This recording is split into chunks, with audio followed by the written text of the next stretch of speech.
It's the end of January 2008 and we're here at Southampton Guildhall. We're going to meet Mark and Miles from Alter Bridge. Welcome to the Tone Zone. This is my rig. So what we'll do is we'll start. Let's start with where the sound is generated, and that would be my my guitar arsenal. We got the Paul Reed Smith guitars. These are fantastic. Lots of them. Lots and lots of them. This is actually, I'm going to pull out my favorite one at this point, which is actually this is my go-to now. This is the 245 or the 245, which is basically a scaled-down version of the single cut. And it's just got a great tone. It's the mahogany body with the maple top. As far as the pickups go, I was using the PRS pickups. I've actually started using the Seymour Duncan Custom Customs, really? Which are fantastic. And the reason for that is Mark uses the PRS pickups, which are awesome, but our sounds were a little too similar, so we need something to kind of differentiate the two. Bridges, I use the Tone Pro bridges, which resonate real well. Sure. Love these bridges. Strings, Diodario 11s. Actually, I'm using a hybrid set, am I not? It's 11, it's custom it's gauge. like 11 through 52, I believe. 11 to 52 on that one. And then some of the other ones like 11 to 62 on the black one. Because we figure if we can't use telephone lines, then we'll get strings that are about that thick. So Well, they're not Slipknot thick. exactly. Slipknot thick, absolutely. And then certain towards the end of the set, cover a Robert Johnson song. Ah, cool, yeah. And for that, we pull out the Dean Resonator. It's a great guitar. Yeah. It's really cool. It's a little smaller than like a National, and it's got the electronics built in. Yeah, it's thinner in the body, isn't it? Yeah. It's a really cool guitar. I love this thing. Yeah. So then we got the ground control, which is where I switch everything, where I switch all my patches via MIDI.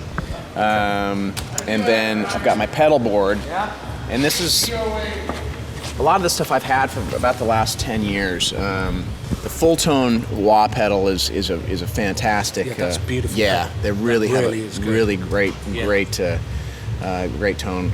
The and once again, full tone Deja Vibe. I actually borrowed this from Mark. I use that for the Blackbird solo. Oh, sure. And then the full tone Ultimate Octave. Mike Fulltone probably loves me at this point, but That's good. I really think they make great stuff.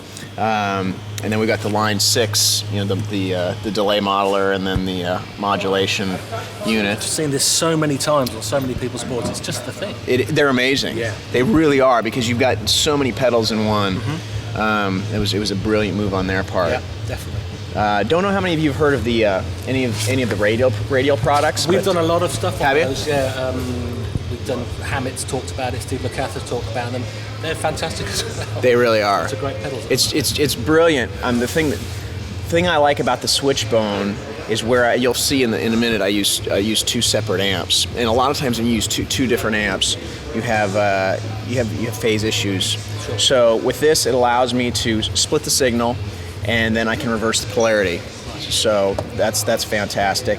The other thing that's really cool about these pedals is it has a boost, and I can boost it 5 dB or 10 dB, and it's just the right frequency. So when I do leads, I kick this in, and it helps it sing that much more. So then we shoot this stuff all the way back here.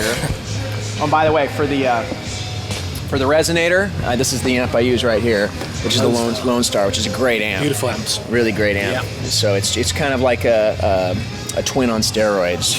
So that's what we use that for, is just for the resonator. And then we have people come up and jam, they'll play through this. And the funny thing is a lot of times this amp here is the loudest amp on stage. Everyone's like, that amp is the loudest little guy I've ever heard. Projection's amazing with those Yeah, things. they really are. Yeah. They really are. All right. Now it's my favorite part. All right. So right here we have, which is the foundation of my sound, and has been for about the Mark IV. Now, being that I was a Mark II C+ player I've been playing one for about 17 years. I bought one from a guy in my hometown of Spokane for like $500 US many years ago, and so my ear just got so accustomed to that sound. The Mark IV obviously takes that and expands on it. I'm sorry. It's a little more aggressive for the metal thing. This kind of provides a lot of the mids for me. Yeah. I put it right up the middle. The Diesel Herbert is an amazing amp it gives me the depth, the bottom end and the top end. So these amps really complement one another. In fact, the thing I really like about using them together is they both have they're both 3-channel amps, so it works out perfect. So you're able to have them on together and use them. Yeah, you blend them all together. Yeah. Actually, I used the channel 2 on the Herbert, and then I used the which is basically the lead channel for rhythm on the Mark IV. And they really complement each other well. And then for my leads, I switch channel 3 here, and then I keep the lead channel on here as well. And then I kick on that the switch bone. Oh, sure. Okay. So yeah.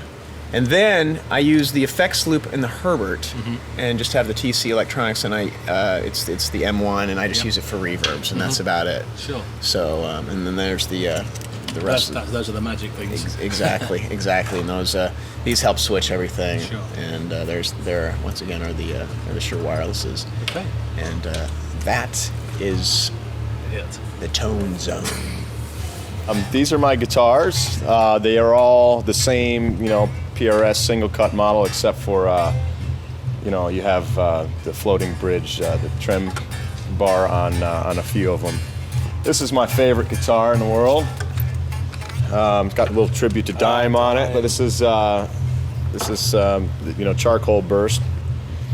And then when companies give me stuff, I always put their logos on them. Let's see here. The oldest one here. This is the second single cut that PRS ever made. Right here. So he has the number 2 up there. So that's I love this guitar. It's a workhorse.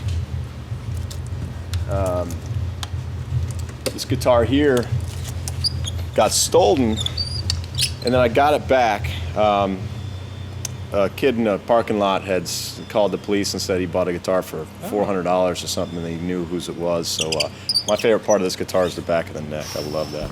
That's beautiful. Yeah, I love it. But there's the Tiger Eye. He does know how to make good guitars. Oh, absolutely. I must say. Let's see here.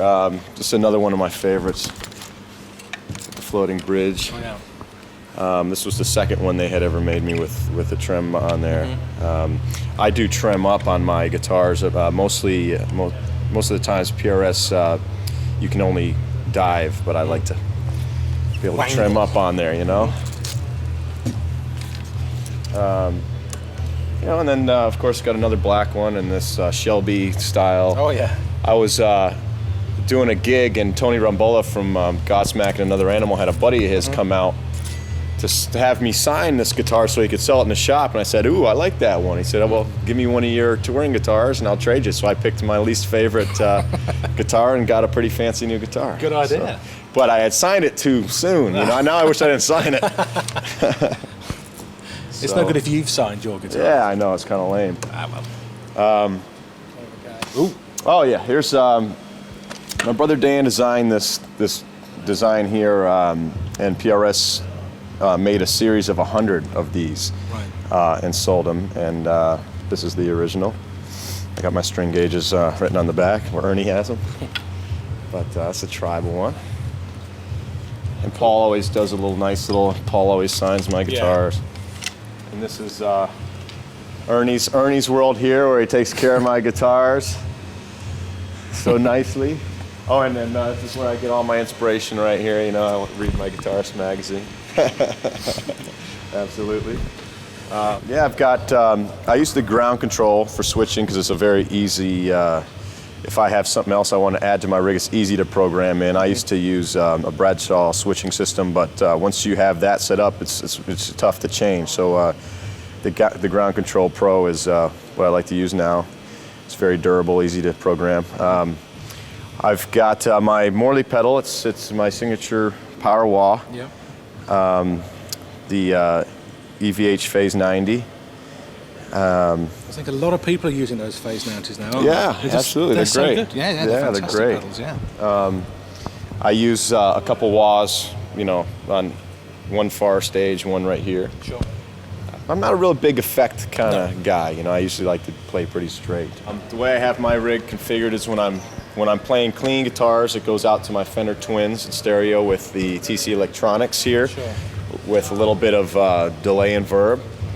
Also, I keep a little cleans through here just so I don't lose the meat of the tone, but I kind of keep it turned down pretty low. Then when I switch to dirty guitars, my rectifiers kick on,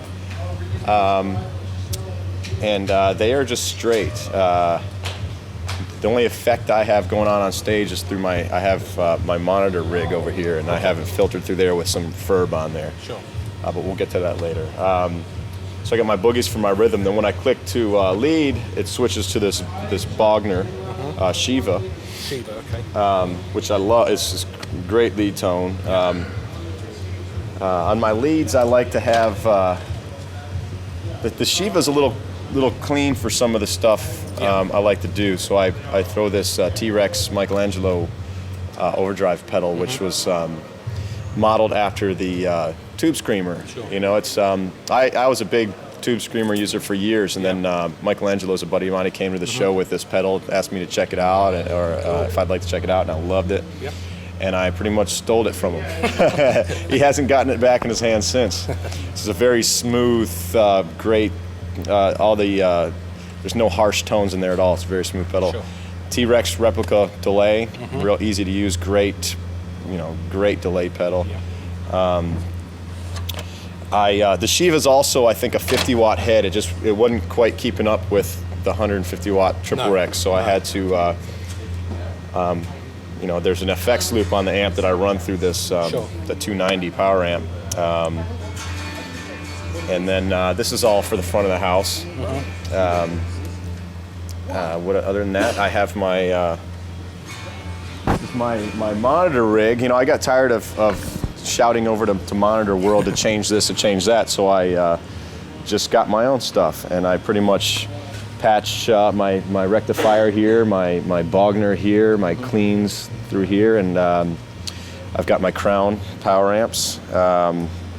This is the Verb that comes through my guitar on my wedges. This is an EQ. The best use for this EQ is you put a delay.